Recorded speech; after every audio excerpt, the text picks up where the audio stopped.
What happens when we die? It's the question. Maybe the only one that really matters in the end. We all ask it. We ask it in quiet moments late at night. We ask it when we lose someone we love. We ask it when we think about our own lives, our own bodies getting older. It seems so fundamentally human to wonder about this, but was it always this way? Did our ancient ancestors huddled around a fire look at the stars and wonder the same thing? Did they believe in an afterlife? The short answer is yes, probably. The long answer is much more interesting. It's a story about the evolution of the human mind itself.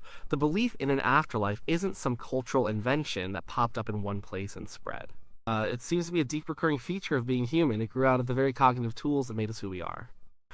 It's not just a story about religion, it's a story about consciousness, fear, and the need to make sense of a world that often doesn't.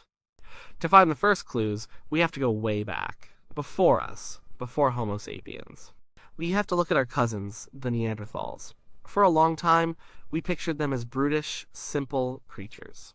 But the evidence tells a different story, and some of the most powerful evidence revolves around how they handled their dead. Across Europe and Asia, archaeologists have found Neanderthal skeletons that weren't just left to the wolves. They were buried, intentionally. In caves like Shanidar in modern-day Iraq, individuals were carefully placed in graves. One skeleton was found surrounded by clumps of pollen. Some scientists believe this means his clan laid him to rest on a bed of flowers. That idea is debated now. The pollen could have been brought in by burrowing rodents. But other evidence is harder to dismiss. In La Chapelle aux Saints in France, the body of an old Neanderthal man was placed in a pit. He was arthritic and had lost most of his teeth. He couldn't have survived alone. His group cared for him in life, and in death, they didn't abandon him, they buried him. So what does this tell us? It doesn't prove they believed in a detailed heaven or a spirit world. There are no religious texts, no carvings telling us their theology, but it proves one crucial thing: death was special. For a Neanderthal, a dead clan member was not the same as a dead deer. You don't just toss the body aside. You do something with it, you perform an act that has no practical, immediate benefit for your own survival. This is ritual, and ritual is the first whisper of abstract thought, of meaning beyond the day-to-day grind of staying alive. Why bury the dead? Maybe it was sanitation. Maybe it was to keep scavengers away. Those are practical reasons, but some burials seem to go beyond that. They've found tools buried with the dead. Flint hand axes, animal bones. Why would a dead person need a tool? Maybe they believed the deceased would need it for a journey. Or maybe it was a symbolic gesture of respect, leaving a valued possession with its owner. We can't know for sure, but either way, it shows that the personhood of the individual didn't just vanish at the moment of death. Something of them lingered, at least in the minds of the living. This is the seed. It's not a full-blown belief in an afterlife, but it's the fertile ground from which such a belief could grow. They saw that death was a profound transition, and they marked it. That was the first step. Then, we arrive on the scene. Homo sapiens, and with us, something changes. Our brains were wired for a new level of symbolic thought. We didn't just make tools, we decorated them. We didn't just live in caves, we painted their walls with breathtaking images of hunts and spirits. We developed complex language. This explosion of culture is often called the cognitive revolution. And it changed everything, including how we thought about death. Our minds developed a few key tricks that made belief in an afterlife almost inevitable. One is what we call mental time travel. A squirrel can bury a nut for the winter, acting on instinct. But a human can sit by the fire and vividly remember last year's hunt. And then, in the next moment, they can imagine next year's hunt, planning, strategizing, picturing a future that does not yet exist. This ability to mentally disconnect from the present, to project ourselves backward and forward in time, is a superpower. But it has a side effect. If you can imagine your own future tomorrow, next week, next year, you can also imagine a time when you are not in that future. You can conceive of your own non-existence, and that is terrifying. The awareness of our own mortality is a heavy psychological burden. An afterlife provides a profound comfort. It extends our personal timeline beyond the grave. It says, this isn't the end of your story. Another key cognitive tool is theory of mind. This is the understanding that other beings have minds, intentions, and feelings, just like you do. You look at your friend and you know they aren't just a sack of meat. There's a person in there. There's a consciousness, a spirit, if you will. Now, what happens when that friend dies? Their body is right there. It's cold and still. But the person, the voice, the laughter, the spirit is gone. Where did it go? Our brain, which is a pattern seeking cause and effect machine, struggles with this. It doesn't compute. Something that was there is now gone. The most intuitive, simplest explanation is that it didn't just cease to exist, that it went somewhere else. The body is an empty vessel, and the spirit has departed for another place. This is a very natural conclusion for a brain like ours to make. It fills a huge cognitive gap. The archaeological record for early Homo sapiens shows this new thinking. Burials become more elaborate, more frequent, and more symbolic.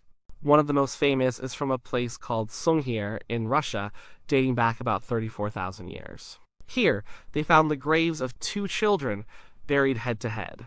Their bodies were covered in thousands of ivory beads, meticulously carved from mammoth tusks. They had bracelets, pendants, and spears made of straightened mammoth tusk. The amount of labor that went into this burial is staggering. One estimate suggests each bead took about 45 minutes to an hour to make. There were over 10,000 of them. This was a massive investment of time and resources from the entire community. You don't do that for a body you think is just rotting meat. You do that because you believe those children are on a journey. They need to be well dressed, well equipped, and honored for the next stage of their existence. The graves of our ancestors are filled with this kind of evidence. Red ochre, a pigment, was often sprinkled on bodies. Many scholars think it symbolized blood and therefore life, a way of magically reanimating the body for the next world. So we have the cognitive tools, the ability to imagine the future, and the need to explain where a person's consciousness goes. But for a belief to stick around for tens of thousands of years, for it to become a universal feature of human culture, it usually needs to be useful. Natural selection doesn't care about comforting ideas unless those ideas help us survive and reproduce. So why was a belief in the afterlife so evolutionarily advantageous? There are a few compelling theories. The first, and perhaps most powerful, is social cohesion. Humans are successful because we cooperate. But cooperation is tricky, especially in large groups. You have to trust that others won't cheat, steal, or kill you. How do you enforce rules when you can't watch everyone all the time? Belief in an afterlife provides a perfect solution. It introduces supernatural enforcement. If you believe your dead ancestors are watching you, you might think twice before stealing your neighbor's food. They see everything. If you believe that your actions in this life will be judged, and that your fate in a glorious afterlife or a terrible underworld depends on your behavior, you have a powerful incentive to be good. Morality is no longer just a social contract. It's a cosmic law. Groups that develop these beliefs would have had a huge advantage. Their members would be more cooperative, more willing to sacrifice for the common good, and less prone to internal conflict. They could grow larger and more organized. A group of 150 people who believe they will be rewarded in the next life for fighting and dying for the tribe is going to be far more effective in a conflict than a group of 150 selfish individuals. The belief acts as a social glue, binding people together and making them stronger. A second reason is that it helps us deal with the crippling fear of death. Existential anxiety is a powerful and destructive force. It can lead to depression, despair, and inaction. The belief that death is not the end is a potent psychological painkiller. It allows us to get on with the business of living, loving, and having children without being constantly paralyzed by the thought of our own annihilation.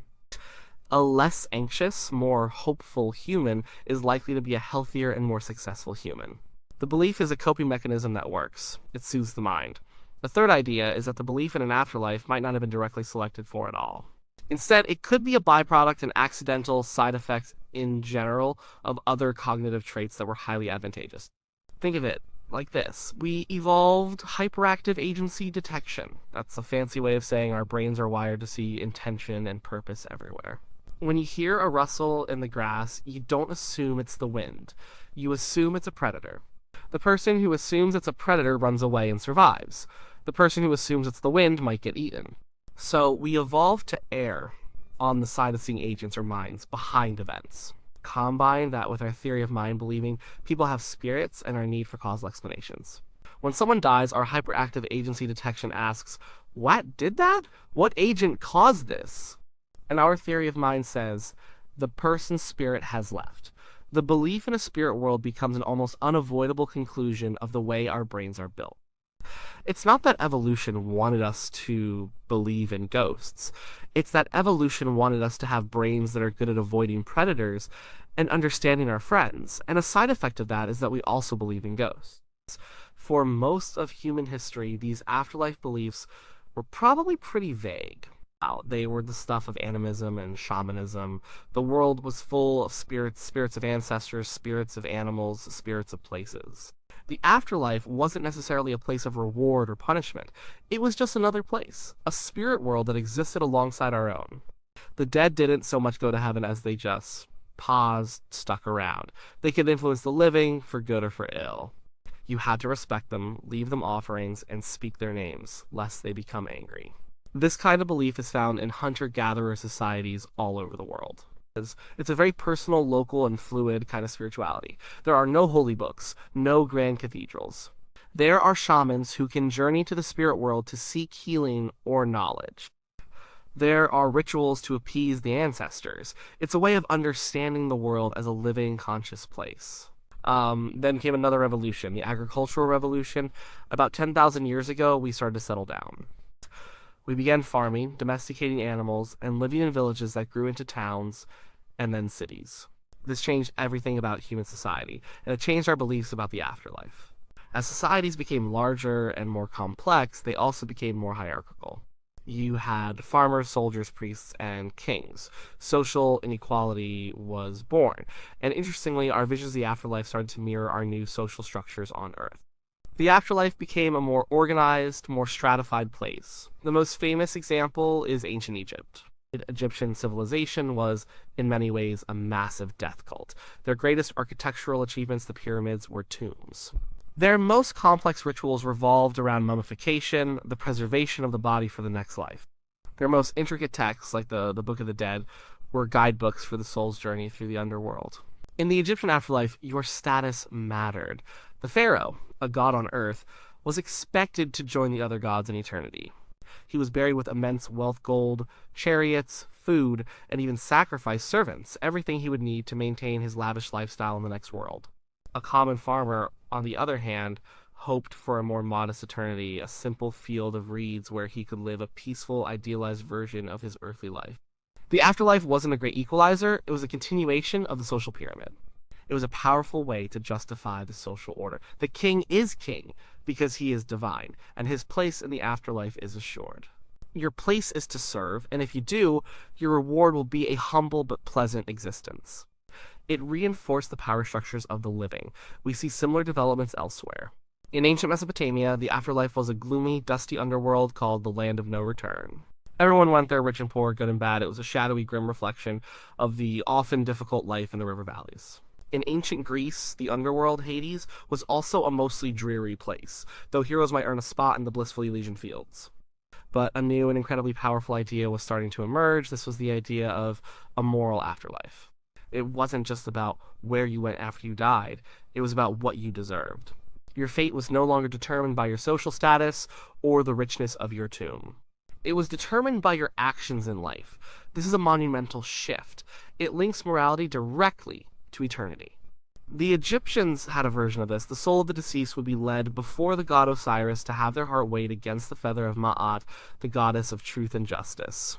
If your heart was heavy with sin, it would be devoured by a monster. If it was light and pure, you were granted entry into the afterlife. This was a cosmic judgment. This concept was developed and refined in other traditions. Zoroastrianism and ancient Persian religion developed a detailed vision of a heaven for the righteous and a hell for the wicked, with a final judgment at the end of time. These ideas were hugely influential and would later be incorporated into Judaism, Christianity, and Islam. The moral afterlife is arguably the most powerful version of the belief ever conceived. It provides a compelling answer to the problem of suffering and injustice. Why do good people suffer while evil people prosper? Because this life is just a test. The real rewards and punishments will be handed out in the next. This provides immense comfort to the downtrodden and a powerful check on the behavior of everyone. It becomes the ultimate tool for social control, and the ultimate source of personal meaning. Your small, seemingly insignificant life is actually part of a grand cosmic drama. Your choices matter not just for now, but for eternity. This brings us closer to the present day. The belief in an afterlife remains incredibly widespread. Billions of people believe in some form of heaven, reincarnation, or a spirit world. Even in secular societies, the idea lingers. People talk about loved ones looking down on them. They see ghosts. They wonder if there's something more. The belief is incredibly sticky. It seems to satisfy a deep need in our psychology. So, did they believe in an afterlife? The evidence strongly suggests they did. It started with our ancient cousins, the Neanderthals, who treated their dead with a special kind of reverence, suggesting that death was more than just the end. It wasn't just biology, it was a mystery. Then, with the arrival of the modern human mind, the belief bloomed. Fueled by our ability to imagine the future and our need to explain where consciousness goes, we populated the world of spirits and imagined other realms. This belief wasn't just a fantasy, it was a survival tool. It bound our societies together, calmed our deepest fears, and gave our lives a sense of meaning and purpose. As our societies changed, so did our afterlives. They grew from vague spirit worlds to organized kingdoms in the sky. They became places of judgment where eternal fates were decided. They became mirrors of our hopes, our fears, and our social structures. The story of the afterlife is the story of the human mind. It shows how we evolved to think symbolically, to tell stories, and to build shared belief systems. It's a testament to our relentless search for meaning in a universe that is often silent on the matter. The question of whether there really is an afterlife is a matter of faith, but the question of why we believe in one is a matter of science, psychology, and history. And the answer is clear. We believe because we are human. Our brains, built for survival in a complex social world, almost can't help it. The belief is a beautiful, terrifying, and enduring echo of our own consciousness, staring into the dark and wondering what comes next.